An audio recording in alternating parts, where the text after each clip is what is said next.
Hi, hello. Hi. I'm Sydney. I called about the position. I'm staging today. I Right. think you said I could Shit. stage Sorry. today. Yes. Yeah. Yeah. Carmi. Here. Hey. You give me your. Sydney, Sydney, Sydney. Oh, how I loathe you. Let's get straight into it.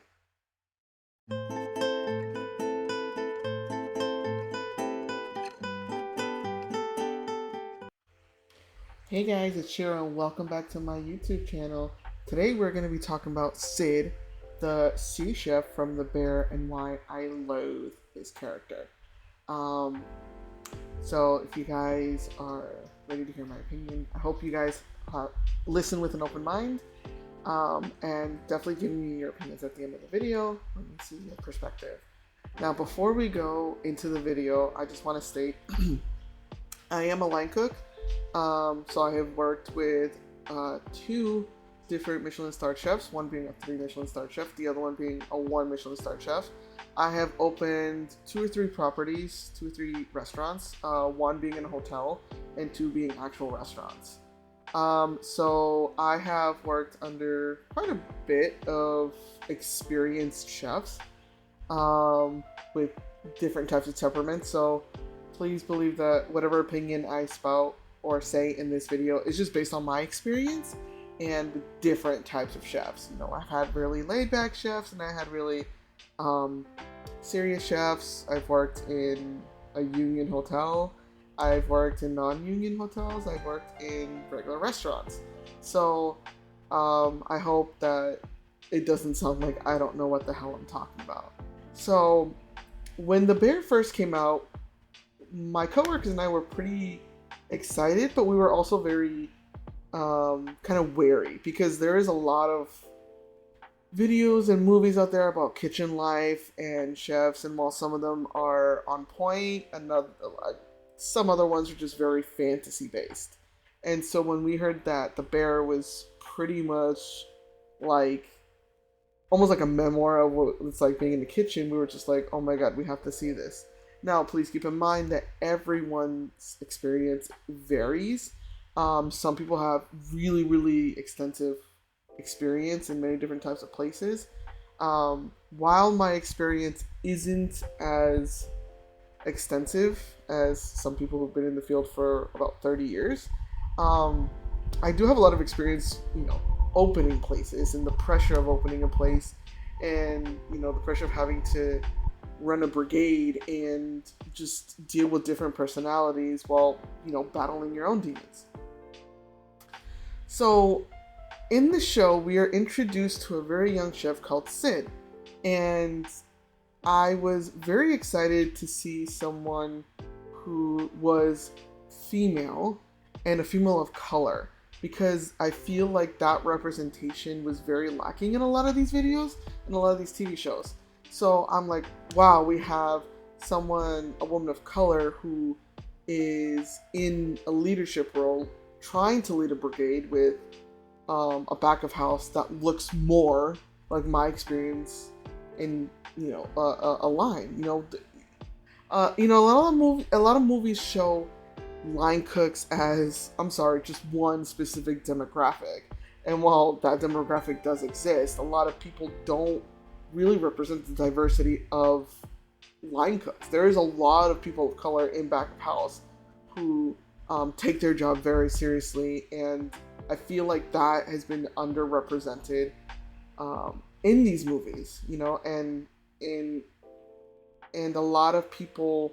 I feel like some of it has to do with the fact that a lot of the gastronomic capital is looked like at France and Italy and Spain, and while these places have really, really good, they changed the world with gastronomy, we cannot forget the other cultures that have actually had a big impact.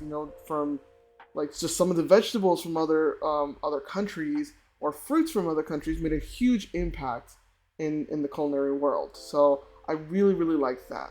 But back to Sid, because I'm not doing a general TV show review, I'm doing a review of Sid. So Sid, when she first, I guess, applied to be a sous chef, um, She had this really, really great resume. She worked at Alinea, and if any of you know Alinea, it's a pretty cool restaurant in Chicago. It has like this huge like balloon, like I think it's like a cheese balloon or something.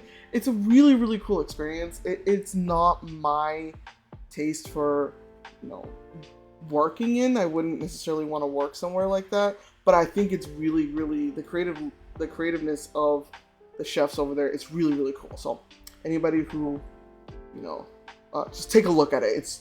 It's cool. And like, again, I was excited. She seemed to have a lot of experience. And she seemed to have a really, really good palate. And a palate's really important because, in my opinion, so for some people, they go into culinary arts for the creativity. For me, it's a feeling. When someone sits down and, they remember a meal that tastes well. A plate that's crafted beautifully, you take a picture, you post it on Instagram. But what really stands out is when you take a bite and you eat it. So I'm not really great at plating. I've learned, obviously, quite a bit. But I've always been about the flavor profile. And again, that made me very, very excited because people don't understand just how, like, taste works, if that makes any sense. And so as the TV show goes on, she is really trying to push and help open the restaurant and launch it. And what started feeling really, really just, I guess not kind of sad, is when she's really pushing her own agenda. Now, with a sous chefs help create a menu. And they put ideas, they make recipes, they present it to the executive chef, and the executive chef will either give the green light, maybe tweak some stuff, and then release it, or just say no, outright no. And when the executive chef says no, that's it. That's all. You can't do anything else. You can try to tweak it a little bit. Most likely when you do, the chef will be like, hey, there's something missing, there's a flavor profile that's just not there, and you have to fix it. When you get that kind of feedback, okay, yes, go back, change the recipe a little bit, add a little bit, either it's usually acidity or some salt, something to balance the plate. If they say no, it's not in their vision, you have to respect that, because again, the executive chef is the one that calls the shots. It's his menu. And she is just disrespecting that. And it really bothered me because I'm just like, dude, it's not your restaurant.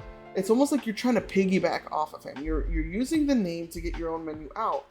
And to be fair, yeah, she's an aspiring chef. She wants to do that. But in the storyline, she had her business and she couldn't handle it. And so you're young, you can build it up again, but you can't piggyback off another person. I mean, I guess you could try. A lot of people do that, but you can't throw a temper tantrum when he doesn't want to, or when he thinks it's not ready, because he has communicated to her that it just doesn't fit in the vision of, I mean, it's a sub shop. I mean, it's a beef sub shop. If he didn't mention completely rebranding it, then you shouldn't think about doing that. And that's what really annoyed me, because it's like, dude, if you have this agenda for yourself, then make your own plans to open your own restaurant, open your own place, or even do a pop-up. Pop-ups are really, really popular. They, a food truck, like especially in a place like Chicago, they can work. And from there, you can start building your own reputation and getting your own place, rather than throwing a temper tantrum that, because you don't have the stuff that you want. That really, really pissed me off as a line cook, because I'm just like, hey, it's not our menu, so we shouldn't take it personal. Now, I understand she's a young, aspiring chef, but you're a sous chef. Your job is to make sure, the line cooks are, in line. You have all your ducks in a row. You're supposed to take care of the kitchen, the operations, and everything. And if you can, obviously make your own recipes, but just don't don't get too upset about, maybe it's just not the time for the recipe that you're creating. Now, the two in both seasons, what made me just not respect her at all, again, as a line cook, was just how she handled brigades. The brigade. It's just, she couldn't do it. And it triggered me very hard. Any line cook who's been in the weeds is severely triggered by the fucking scene. Excuse my French, sorry. By the scenes of just being in just all the tickets. The constant beeping of the ticket machine. It obviously triggered me. There's like some form of PTSD, obviously. And just the way she couldn't handle it. It shows her lack of experience.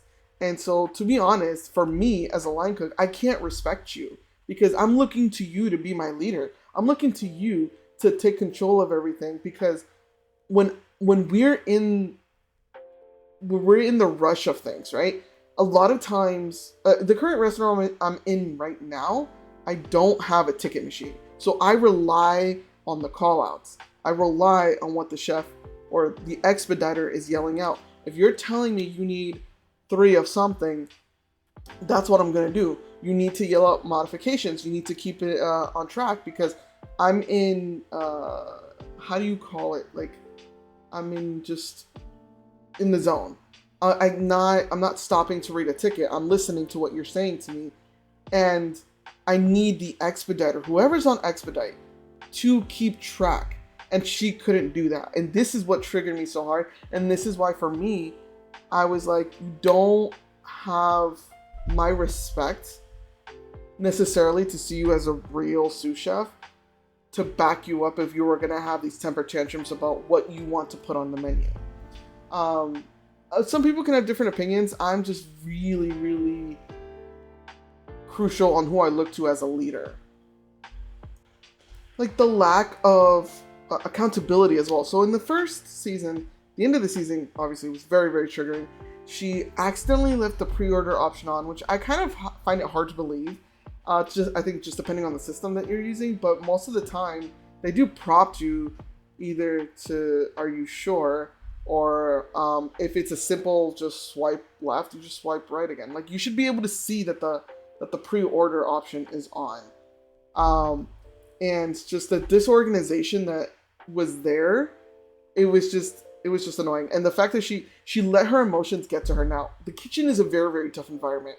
Don't get me wrong, and it is not for the faint-hearted. It's just, being under that pressure, it is a lot. And I understand that. But you have to keep in mind that you need to know when to step back. So when Carmen told her, get off the expo, just get off the expo. And she was like, no, I can do it. Don't. No. Why? Why are you arguing with the executive chef? And at a point like that, you need someone who has experience being under pressure. And she just wasn't allowing that. If anything, she was allowing her emotions to get the best of her. When she bumped into Richie and they dropped the cakes, she was... Swearing happens a lot in kitchens. There is no other language but swearing in a kitchen, at least in my experience. There's a lot of yelling, there's a lot of swearing. But for me, I don't take it as personal as she took it there. And then she just gave up and walked out. How do I respect that? Then season 2 comes around, and towards the end of that, they have another service of the relaunching of the restaurant. Then again, she cannot handle the pressure, she cannot handle the brigade, and everything starts falling apart. What really, really triggered me in the second time around was, is it Marcus, I think his name is?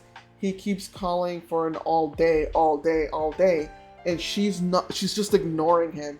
And he's getting very frustrated, and I got really angry watching this, because it's some people don't hear it, but it's in the background, and I hear it, and I'm just getting so triggered, because I'm like, just give him an all day. So when someone asks for an all day, it's pretty much how much they have on the board, because as the baker, he needs to know if he has enough to sell the board. And so to sell the board is just to clear it out to sell all the tickets, because he also needs to make sure he can make a count. I think it was focaccia bread that he needed an all day for. And focaccia is just annoying to make. It takes like 6 hours, 8 hours. It is a tedious process. It is delicious, but it is very, very tedious.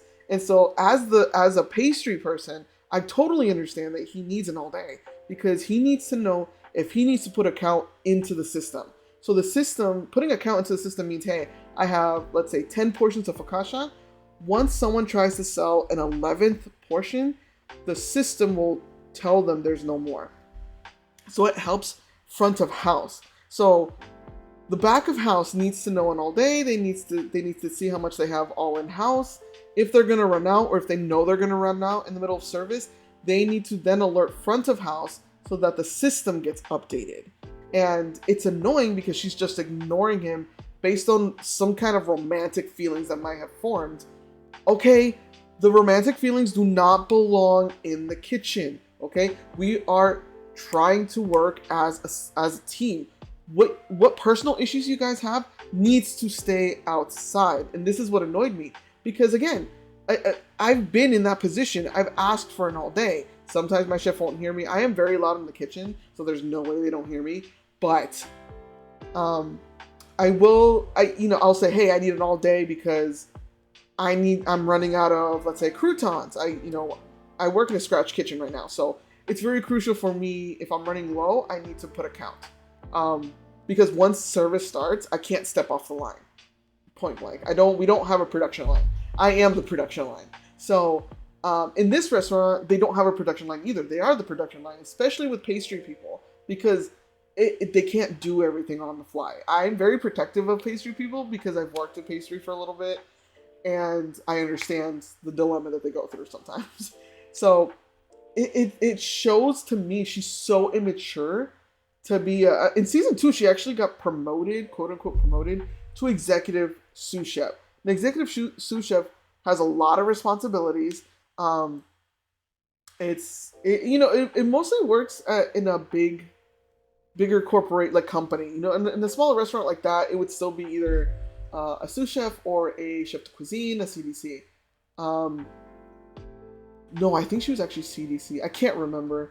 I just remember I saw a clip of Sid and it pissed me off, and I had to make this video. And it was really, it really just, it kind of almost made me laugh when Richie became Expo because she just couldn't handle it. And for me, I just said, okay, well then what are you good for? Now in my experience, there are some sous chefs who come out of culinary school and they just climb higher as a sous chef or a CDC, but they don't know what it's like to work on the line. And so I can see she doesn't have, at least the character in the story, doesn't have the proper experience on the line to control the kitchen. And this is where things fall apart pretty quickly. Because you need to know the pressures of just, like I said, running the line. And it's just, oh my God, it really pissed me off because Marcus was really trying to be professional, in my opinion. He was really trying to be professional, and she just got she made it awkward. She's like, this is my space. Don't interrupt my space. Don't try to take over. But as a line cook who needs to follow your role, your leadership, if you're not showing that you can be that proper leader, I'm going to follow the next person who takes that role. Because nothing pisses us off more than food dying in the window. What was it? I think there was a piece of steak that was a little under, and she just wanted it to be redone. And I'm sitting there thinking, well, it's going to continue cooking. It's not cold. It's going to continue cooking. It could have been over or undercooked. But like a little bit over. I don't know if it was a couple degrees. If it's a little bit under, it's going to continue cooking on the plate as it's waiting on the pass. So it'll reach that temperature by the time it gets to the table. If it's a little bit over, depending by how much, if it's like 1 or 2 degrees over, I don't see it as a problem. Most people won't notice it. If it's like 5 degrees over, then I can kind of see what she's talking about, because then that goes into another, it'll become way overcooked by the time it reaches the table. Because again, they're under heat lamp, so they're gonna keep cooking and all that stuff. But another reason why it pisses me off is because when she loses control of the kitchen and the line and just the way everything is supposed to be going, the food sits in the window and then becomes dry. So like meats, anything in butter or anything in sauce, they dry out. And nobody wants to eat a dried out piece of steak, no dried out sauce, none of that. Dried out butter. And I don't think she understands that that's the risk, or that's what she's putting out when she's doing everything personal. And the only time I commended her for being any type of good leader is when she allowed Richie to be the expo. And that's the only time that I was like, okay, she did something good. That's all she did good. Because like I said, the whole thing with her and Marcus was just really pissing me off. I've worked with chefs that get angry, but it's mostly because they're angry by the way the operation is being messed up. If a certain ingredient didn't come in that was very important, or if somebody didn't put on their prep list to make a stock or something, and now we're about to open service. So like I've seen angry chefs, but it's mostly about how the service is being affected, not by how like two people take things personally. And it could just be me because I always draw that line between personal and professional. So, for example, I've had people who said, oh, we could be friends. And I say, no. I'm here to do my job. I'm here to perform it the way it's supposed to be performed, the way chef wants it. We are not friends. If we get along, great. We can be totally chill. But nothing here is personal. I've had times where I've had to reprimand, even though I'm not in a leadership role, I've had to reprimand servers for just walking past my plate and just not running it. I'm like, dude, we have plates here that need to be run. There's no one else on the board, nothing else on the board, just this.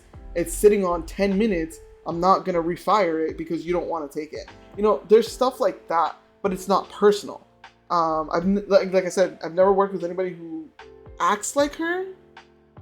If they do, they're mostly on the line. They're usually people who don't have the experience. They're just still getting their feet wet in the culinary world. So she infuriates me because it almost like as if she feels entitled to have this position of power because she worked at Alinea, because she went to CIA, Culinary Institute of America. It almost seems like this entitlement. Whereas Carmen has earned his stripes in the kitchen, working in leadership roles. So I feel like she ignores the fact that she still has a lot of growth to do. And again, as a line cook, it really infuriates me. I take my job really seriously. I love what I do. Some people, like I said, it depends on the environment you're in. Some people don't really care. Some people just see this as a means to make ends meet. But for someone who really cares about their job, someone who really cares about cooking and being a chef, it's just infuriating to see her portrayal of a sous chef. It's honestly, I feel kind of gypped out of a proper sous chef of color, because it's almost as if it's saying that sous chefs of color cannot run a line properly. They're too immature. They're too run by their emotions. And it's just not true. It's just... I loathe her character. I still hate her character. So unless she starts taking some responsibility and starts growing and learning and gets her head out of her, where the sun don't shine, I will never like this character. I want a character I can look up to as a female cook. As a female cook of color, mind you. I want someone... I don't know. She really pissed me off. And the only thing I will say or I appreciate is her holding Carmen accountable for his outbursts. But again, it's almost like a toddler that says, that's not fair. Because I've worked with chefs like that before. I'm used to it. I don't see much of a problem with it. I just shut up and do my job. I just let them have their outburst. Even if it's towards me, I don't take it personal. I'm just like, yes, chef. Sorry, chef. I'll do better, chef. So yeah. Thank you for watching my video. Like and subscribe, please. Thank you. Bye. I just also want to say really quick before I go that, on a side note, she was just very whiny and acting just very, very jealous of Carby having a girlfriend. I mean, I know he wasn't being on, I guess, focusing as much as she would like him to, but she was acting like a jealous girlfriend and being like, "Oh, you need to spend time with me to go see this thing." Da da da da. Now I know he kind of stood her up to go see that new girlfriend, which that was an annoying storyline in and of itself. But she was just acting like a super whiny little brat, like just crying, like, "Oh, woe to me," all that kind of stuff, and it was just really annoying, especially because I didn't see her doing as much as she should be doing. Again, I've worked with like some like really hard working people, so I'm just like, you're not working as hard as I think you should. But I could just be biased, and I know a lot of people are fans of hers, which I really don't understand why. Like, it just make it make sense, please. Like, if you are a big fan of her, please let me know in the comment section just like why you are a huge fan and why you love this character, because I just don't see the connection. I really don't, especially with how jealous and whiny it is. Now, this could be a pointing to a plot or something like a romantic plot, in which case it'll just make me hate the TV show because it's just no. People can be like a man and a woman can be platonic partners and respect one another and all that stuff. But she was just being really whiny, saying like I'm 100% like a 50-50 like equal shareholder or like partner in this, and it's just no. You're not risking as much money. Like, I think from my understanding, Carmen was taking more of the financial risk because he has the, it's like the family ties that he's bringing in as an investor. So she didn't really bring any of that. So I'm just like, no, you can't really call yourself a fair partner as well. Like, yeah, you're creating menus. Ultimately, like, he's giving the green light, but like, she made this whole big deal about a wall, and it's like, bro, it's a wall. Like, calm down. You're not making any financial risk by tearing down or leaving that wall. You're not making any financial risk at all. I mean, she can leave at any time and she'll be fine. It's Carmen who's going to be taking most of the risk. But yeah, this is a final thought that I wanted to add. Please, somebody tell me why you love Sid, because I don't see the appeal. But yeah, anyways, thank you so much. Bye bye.